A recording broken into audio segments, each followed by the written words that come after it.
Well, first of all, are the SAS are not a defence force. They are an attack. They're a counterinsurgency force and perfectly capable of handling airports.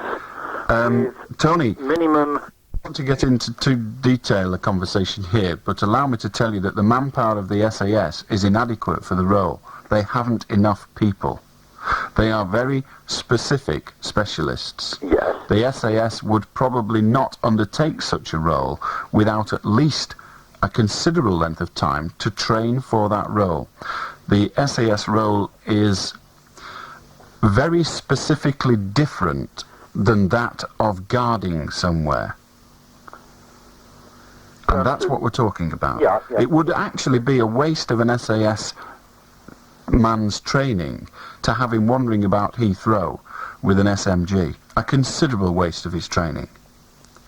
Yeah. Assuming there were the numbers. Right, so you could take the RMP. The Registered Military Police, the Royal Military Police. Yeah. Is this a joke? No. Have you been in the army? Yes.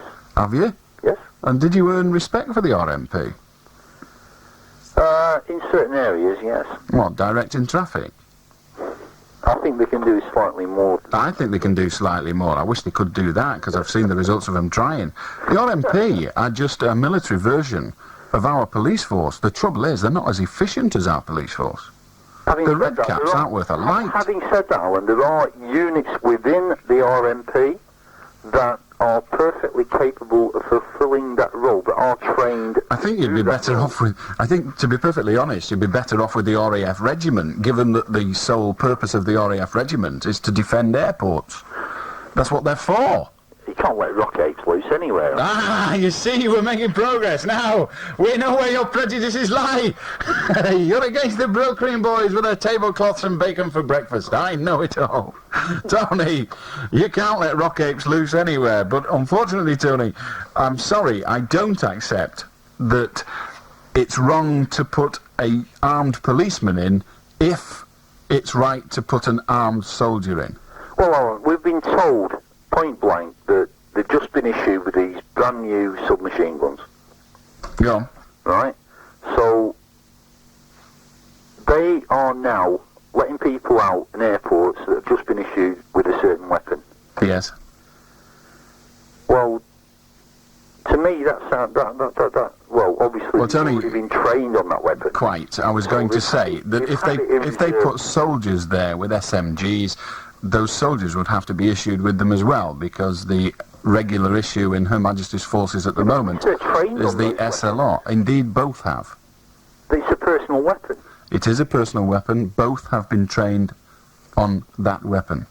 I accept, in some respect, the argument that we need to arm our policemen, or we need to have somebody armed. Okay, it was a slip. It was a slip of the tongue. Allow me to correct myself. It was a slip of the tongue. I can listen and understand an argument that says we ought to have armed men in an airport, visibly armed men in an airport. Yeah. I don't understand your point that it should be soldiers rather than policemen. I really believe it doesn't really matter which. Well, I think the credibility of our police force is now, and has always been, the fact that it is unarmed. And I think you must agree that the media damage done to our police force by the slip of one man being over anxious in in obviously a critical situation where he shot a child. Now, I would never come down on anybody, because that type of situation is so tight, is so, you're so wound up yourself that you cannot pull down on a man and say that you have committed manslaughter. I would say no, because if you've been put in that type of situation when you haven't got the training, then you cannot pull that decision on a man. But again, we're in the situation, would a soldier have been better in that position? I have my doubt. There are units that are trained. Indeed, I accept there are units that are trained, but... And I believe that it is wrong to turn around to the police, the Blue Berets, as they are now and put them in an alien situation, which is what this or government or police, whoever's done it, Fine. put them in that situation. We will have to agree to differ. You seem to believe that soldiers are better in that situation Purely because than they're trained police. for it. Well, I have my doubts. Purely because they're trained for it, Alan. I have my doubts. As I say, we'll have to agree to differ. I don't actually think a soldier is trained for the kind of role you're asking him or her to perform. No, but people that are put in the situation that the police have been put in now should be trained for that situation, and the police are not trained for that situation. There is some truth in that argument, but I think the same applies to soldiers. I disagree with that because a lot of Okay, I did say we would have to. I did say we would have to. All right. Okay. Thank you, Tony. Ta-ra. Bye, Al. We shall join George quite soon. Whatever the occasion you're celebrating, make sure you do it in style. Hire a classic Rolls-Royce or Dorchester limousine from Morris Rawcliffe. Telephone Lytham 735-269 now for full details. It's the place to come, where shopping can be fun. Traders at the New Market and the M2 Market have a little something to clear up. You see, people don't seem to know exactly where they are. Pretty serious, eh? With so many other markets on Waterloo Road, it's easy to be led astray. But put it this way, if it's not over the road from the M2 Market, it's not the New Market. And vice versa. One faces the other. Got it? Good. And if it's not packed with bundles of bargains, it definitely isn't either. The New Market and the M2 Market, opposite each other on Waterloo Road, Blackpool. It's the place to come, where shopping can be fun. The New Market, Waterloo Road. How do, George? Hello, Alan. Hello. I'd just like to talk to you about the unfortunate mishap I had over Christmas involving this drinking and driving business. Now, unfortunately, I went in a taxi over to Blackburn. Fair enough, I had to pay double fares. It cost me about £14 altogether. Well, I had to pay that anyway. The unfortunate thing was that this taxi driver apparently was drunk himself. On the way through, we went through a red light with me and my wife in, and smashed into another car on the way to Blackburn. Now, he stopped the car and we had a dent right in the back passenger side. Now, I got out of the car and helped my wife out, which she was pretty badly injured, She's already expecting a child, and this is what I'm worried about, because I can't get anywhere with solicitors what to do or anything.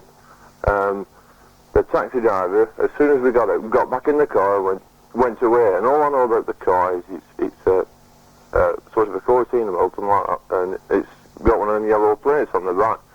So it's definitely a taxi car, I've been to the solicitor, and they said you can't do anything at all, really, unless the police give you information on it. Meanwhile, my wife's in hospital, expecting... Where did you get this taxi from? From Greater Harwood. Yes, but presumably you telephoned a company. Don't tell me the name of the company, but presumably you made a phone call. Oh, yeah, I telephoned the name of the company, yeah. So the company know who the driver was? Well, the police have been on to the company, and the company denied that taxi ever went out that night. That's strange. You're telling me that... Well, just a moment. You're telling me now something that you didn't tell me a few moments ago, and that is you actually know which taxi it was. I know the taxi firm, but I mean... Well, just a moment.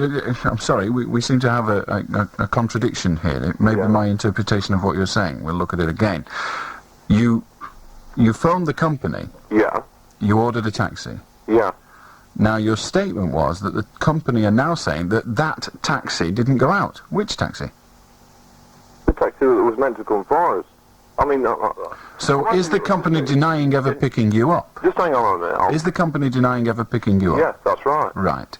When the incident took place, did you not check the registration number or the plate number of the taxi?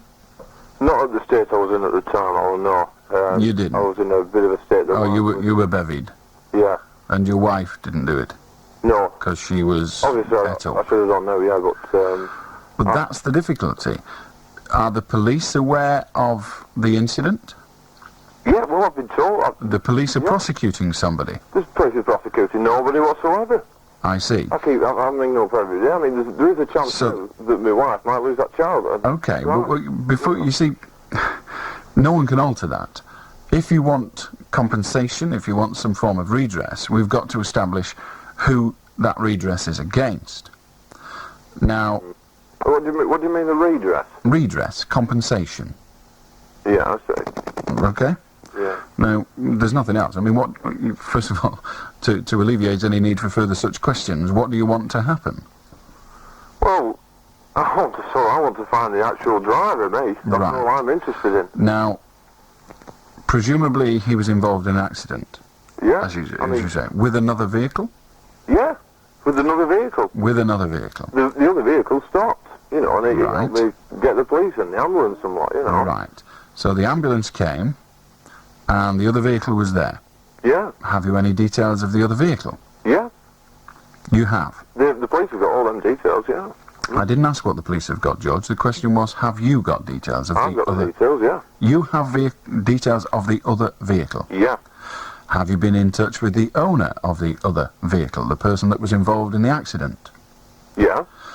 It seems to me likely that when the accident took place, that the other vehicle will have exchanged names, addresses, registration... No, that's just what I'm saying.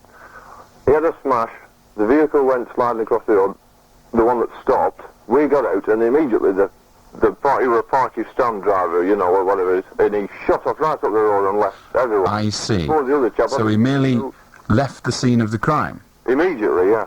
and you never thought to take his number as he drove away?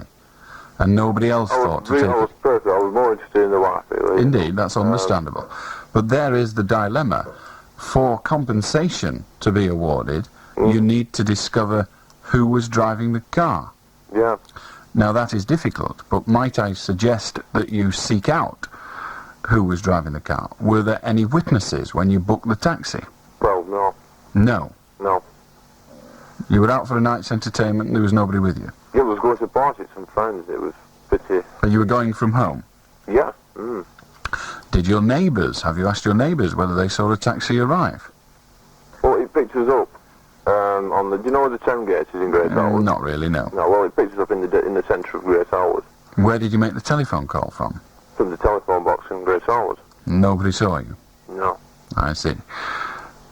It's difficult it is because there's difficult. no one to nail to the wall. Because I've been in touch with my solicitor and he said I can't even claim criminal compensation and nothing without this evidence. No, you can't claim criminal compensation for road traffic accidents anyway, if I remember correctly. Oh. All I can suggest is that you, if you really want to pursue it, and it will probably cost you money. Yeah, well, I'm quite prepared to pay money. No problem, sir. Well, we're talking about possibly a lot of money. Yeah. It is possible for you to bring a case against the taxi firm, Yeah. because they, at the end of the day, are in some way liable for their drivers, Yep. Yeah. and get them across a courtroom. And hopefully some questioning by the solicitor or barrister you employ may well break them down. That's right, yeah. But you see, the firm they've just turned around and say, well, I think it must you've got involved with another taxi firm, and I hadn't arrived on the scene then. We said something about we did pick up in Whitebread too, and we were late. Right. So what they're saying is it wasn't our car, another car, a rogue taxi picked you up. Yeah, but it weren't a rogue taxi because they had the plates on the back. Well, it could have been a rogue in terms of another company's driver. It does happen, you know. Yeah, but I could tell straight away the man was drunk and to run a taxi. For the life of me, George, for the life of me, I cannot understand why you travelled in a taxi where you knew the driver to be drunk. Have you got a screw? screw? Drunk because he had a buckle on the floor. George, I've just asked you a question.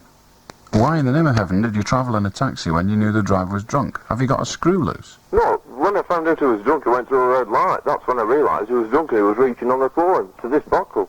So there was no smell of alcohol? Not at the time, no. And you're telling me this taxi driver was going to take a drink from a bottle whilst driving his taxi? Well, that's how he lost control of the car.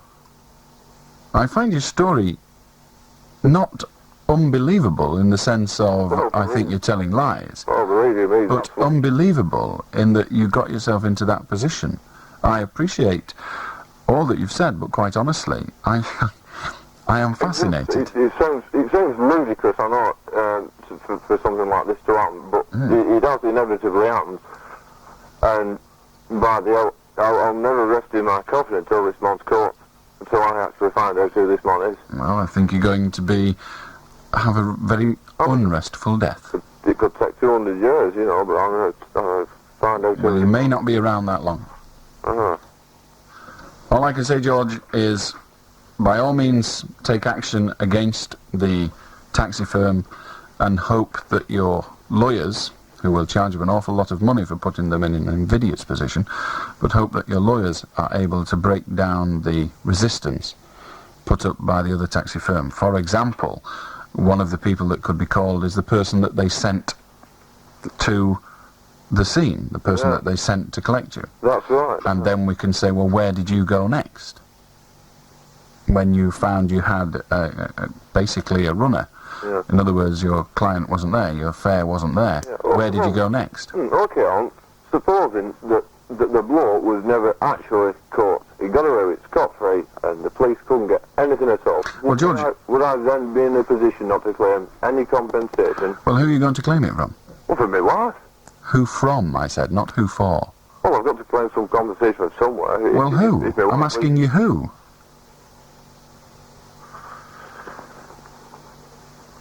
Well, I don't know, really.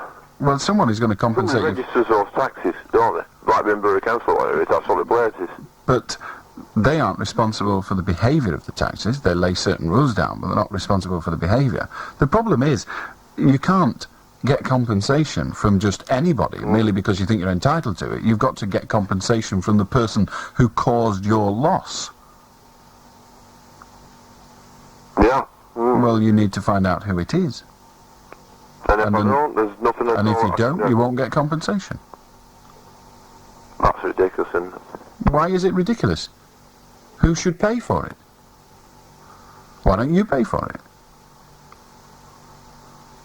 Why should I pay for it? Well, Why should some innocent party pay for it? Well, they should. Well, you're an innocent party. That taxi firm should pay for it. But not if they didn't do it. Well, they should do, really. I mean, Not if they didn't I've do rung it. the- Not if they didn't do Is there it. a- Not if they didn't do it. If they didn't do it, why the hell should they pay you compensation? If what they say is true, that a taxi driver happened along whilst you were standing there and said, "You booked a taxi?" and you say, "Yeah," and you pile in, and that guy isn't the one you ordered, why should the company that you ordered it from pay? Well, somebody on the line is going to get a slap somewhere. They must do. Somebody's got to. Only if you can establish who. You can't just go around slapping everybody merely because George is upset. You've got to know who. Would you like all taxi drivers in Blackburn to be thrown into prison? Someone's going to get a slap, my son. Dear mate. Must be really difficult, struggling through life subnormal. Hello, Diana. Hello, Mr. Beswick. I'm pleased to speak to you once more. I've I'm got sure you are. things to say to you this evening, my dear. I've waited a long time. Firstly, I'd like to thank the young gentleman who phoned earlier on complimenting me on my advice to you. I'd like to give him some advice, actually. I think if he wants to make his English more better like mine, he ought to read some very nice books like Shakespeare, Enid Blyton, or something of that nature. And also, Mr. Beswick, I'd like to discuss with you possibly Michael Heseltine. Now, do you have any ideas possibly what was wrong with him this morning? What was wrong with him? Yes. Oh, I'm sure you're going to tell me, and I wouldn't mind betting it's got something to do with roughage. Well, I did have my doubts about his breakfast this morning, you see, Mr. Beswick. You did guess correctly. I did. You must ask yourself, did he eat his porridge this morning? Porridge? Porridge is full of high fibre, you know, Mr. Beswick. You mustn't underestimate the good old Scottish porridge. Don't you eat it? No. Oh, Certainly, well, very rarely, and certainly not in the mornings. Why not? I'm hard a kip in the mornings. Oh, of course you are, darling. You're working so hard every evening, aren't you? Yes. Well, no, I don't work hard, but I'm up late. Yes, well, It is difficult, I suppose. I tend to stay up late sometimes listening to strange radio programmes. Oh, good heavens, you oughtn't to do that. It's Diana. awful, isn't it? I know, but one finds it difficult to kick these habits, you know. Even when one's body is fit and sylph-like, like mine, who And empty, no doubt. very empty, darling. Very empty. So can I eat all the cabbages and potatoes which you know so much about? That's wonderful. Mr. Beswick, Yes, ma'am. have you noticed that so many people keep...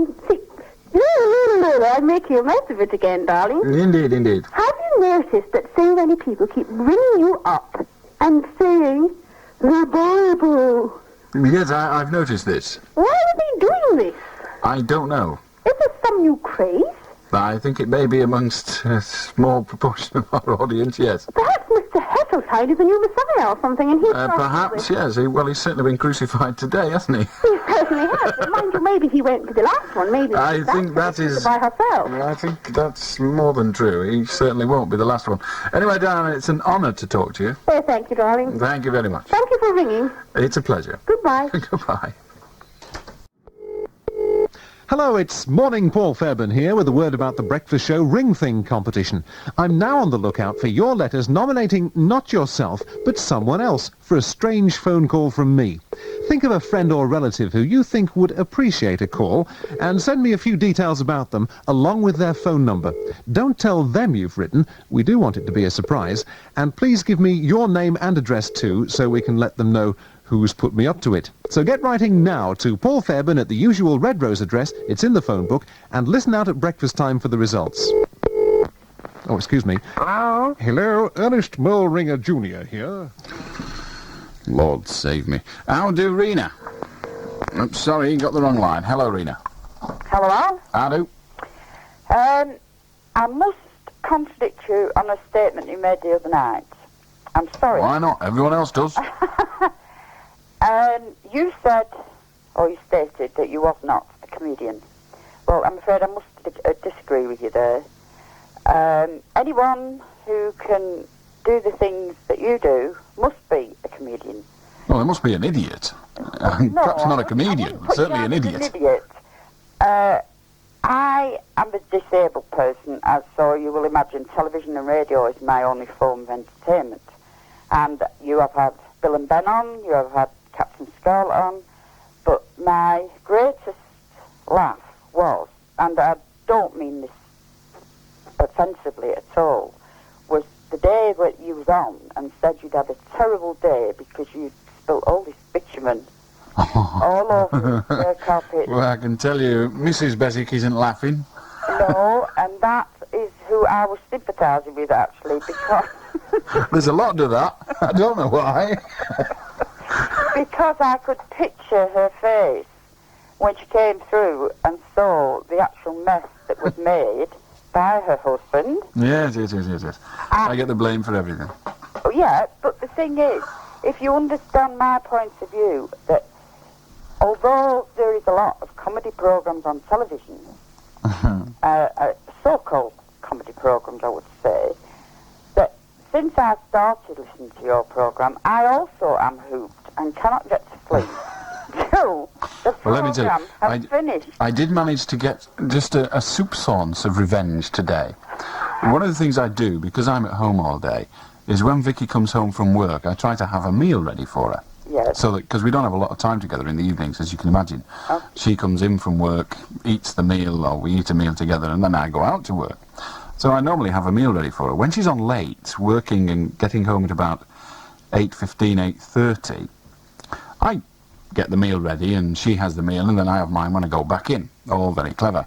She told me yesterday that she really doesn't like the idea of me getting a meal ready when she comes in at 8 o'clock because she has something to eat at work at 5. Never told me this before. Right? So tonight, I think, right, well, I don't want to upset the lass. So I made me tea at about 6 o'clock, sat down and scrammed a lot watching the news. Vicky comes in at 8:15 and she's had an out to eat all day. I think it serves her right. So she had, would you believe, she can't be a grown woman. She had tin spaghetti, honestly, tin spaghetti, boiled potatoes, fish fingers, and a pickled cucumber for a tea. The woman wants putting away, doesn't she? It's disgusting. Well, I'm afraid a few people may say that about you if this programme continues the way it's going. Well, they've been saying about that for years. They've been saying that about me. The whole point is that when you get pleasure out of a radio programme such as yours, and you can make somebody who, like me, who is in constant pain through my disability, make me really laugh when I don't really feel like laughing. That is what I call entertainment. Okay, well, Rini, one of the greatest pleasures in life, I find, is when you can occasionally make people laugh. So thank you very much indeed. Thank you very much. Bye-bye. If you want to come and see this sort of programme, done more or less as it is, live on stage, then on the 15th of February at King George's Hall in Blackburn, we're going to be doing it. There's a licensed bar. It starts about 7:30. It's £3.50. And Incognito are on as well, singing, amongst other things, the nasty Allan Beswick song. Nigel, you're next. Tiles, tiles, tiles at absolutely ridiculous prices. How do, Nigel? How do, Alan?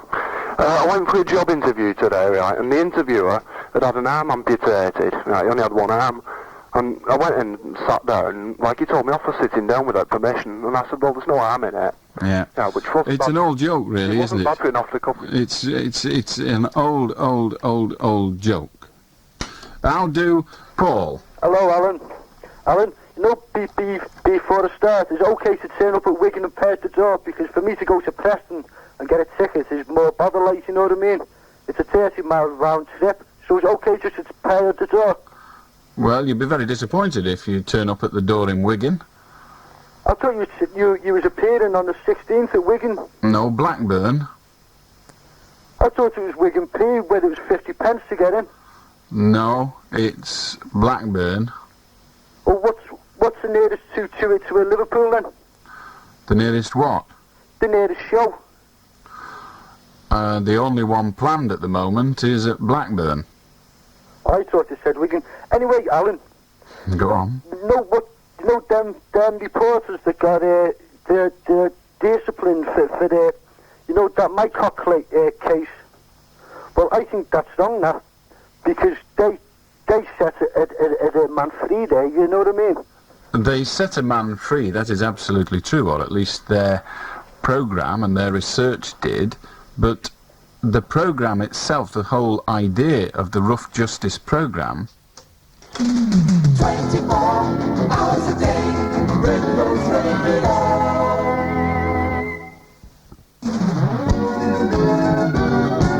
Allan Beswick. How do, Mark? Is Mark going to speak to us, do we think? Hello? Oh, well done. Yeah, I'd like to talk about Liverpool fans and the way people shrug the Scousers down, saying that the way. Well, we really do not care about football fans on this programme. I know, yeah. Well, so there's no point in having a conversation with me about them. I know, yeah, but I just hate the way, you know. I don't really care what you hate, to be perfectly honest. Football fans are not something to be discussed. They're something to be ignored. Good night. That's our final caller. Might as well finish on an idiotic Scouser. It sort of sets the stall out ready for tomorrow, when I'll be back, of course, at 10 o'clock. Saturday afternoons on Red Rose means sport and music action from 2 until 6. This Saturday we bring you the games between Blackburn Rovers and Brighton, Blackpool and Swansea, Wigan and Brentford, Burnley versus Aldershot and Preston North End versus Halifax Town. Plus, in Rugby League, the John Player Special Trophy Final featuring Wigan against Hull Kingston Rovers at Leeds, and a full roundup of national and international sports news and events as they happen. So join me, Pete Reeves, for a great afternoon of sport and music action this Saturday at 2 o'clock.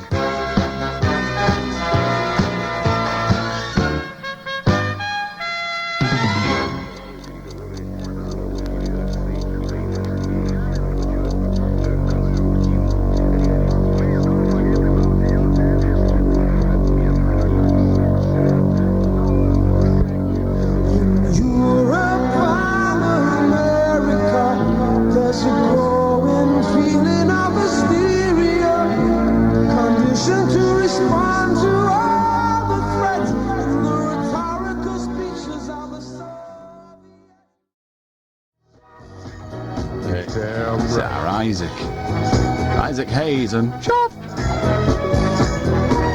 Sounds like shop, doesn't it? Shop! Is there anybody in here? I'm coming here for the law! And that would risk his neck for his brother. Yeah. Derek Webster's next. Well, I better warn you. Can you dig it? I want to dig it. I'm digging it out. Anyway, Paul Fairbairn's with you at 6 in the morning. I suppose that's something to look forward to. Keep your ears open. The toad might be on the phone ringing you up, making you look a prat. Because he's a bit like that. He's got a sort of vicious streak as that Fairbairn. Just because he's Mr. Pretty Boy doesn't mean he's not a rat. I've heard that ring thing, don't you worry? Yes, I've heard him. He's wicked. Puddled as well, like. Nobody's completely sane.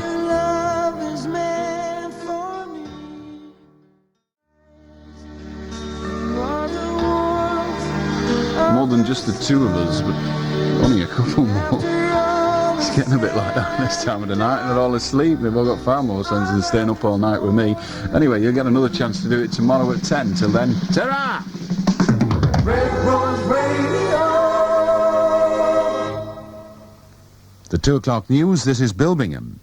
Mrs. Thatcher is today trying to cope with the sensational attack launched against her by Michael Heseltine. Independent Radio News. Red Rose weather. In tune with Lancashire. Red Rose Radio.